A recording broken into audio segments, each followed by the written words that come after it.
Welcome to the Pursuing Wholeness podcast. My name is Precious Jewel, and I'm so happy that you're joining me today for the very first episode. So, if you feel like you have so much potential, but you're not exactly sure how to tap into it, this podcast is for you. If you feel like you're stuck in the same patterns, habits, and cycles, but you want something new, this podcast is for you.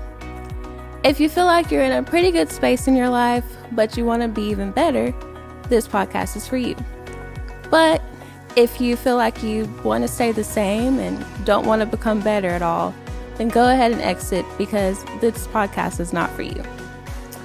So just a few things about me. I'm 25 years old. I'm from Shreveport, Louisiana. I love Jesus with my whole heart.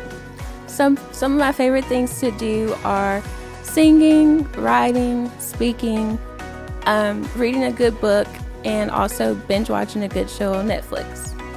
I'm an Enneagram 2 if you're into that. I'm also 100% an introvert. I love people, but I definitely need that alone time to be able to recharge. I'm also recently divorced, and so I'll definitely be talking more about that later in the later episodes and just how I've been coping with that, because I do feel like it's something that we don't discuss specifically in the church. So I decided to start this podcast because I want to share some of the things that I've learned and conquered, as well as some of the things that I'm still walking through, in hopes of building a community of people who are actively striving to become the best versions of themselves. We'll be discussing spiritual, physical, mental, and emotional wholeness. We'll be talking about everything from how to heal a broken heart to dealing with grief, mental health, physical health, and wellness. So what is wholeness? I believe to be whole means to be complete, to have nothing missing and nothing broken, to be undamaged. Now, when you hear this, you may think, well, that's impossible. How can someone go through this life with its hardships and trials and heartaches and remain undamaged and unbroken? And to that, I would agree with you. I would say you're right. It is impossible on our own. In fact, I would say that we were born into brokenness. So in order to achieve wholeness, we must abide in Jesus Christ.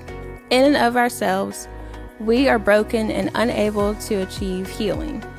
But because of what Jesus Christ did in coming into this world and living a sinless life and overcoming death, when we accept Him and what He did for us, we're able to walk in wholeness.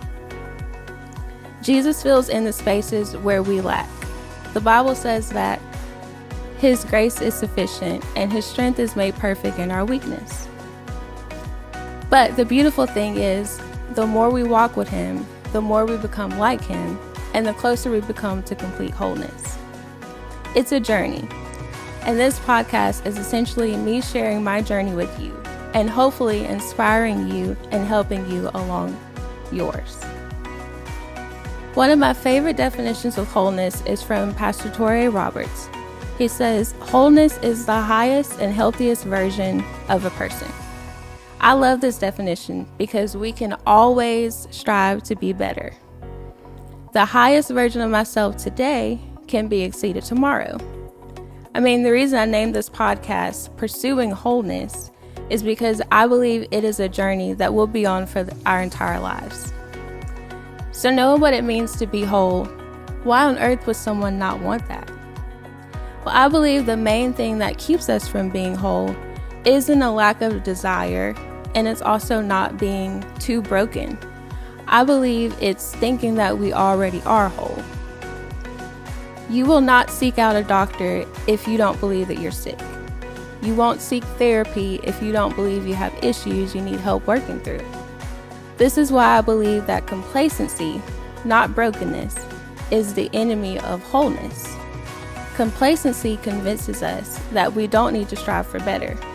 Complacency also does not allow for us to put in the work that is necessary to be better. The first step to wholeness is realizing that there's always an opportunity for growth. There's always areas where we can improve. Now, being a perfectionist myself, This can sometimes be discouraging because I can start to think that wholeness is something that can't be achieved. But we don't have to be discouraged by this and feel as though it's this daunting task that we'll never achieve.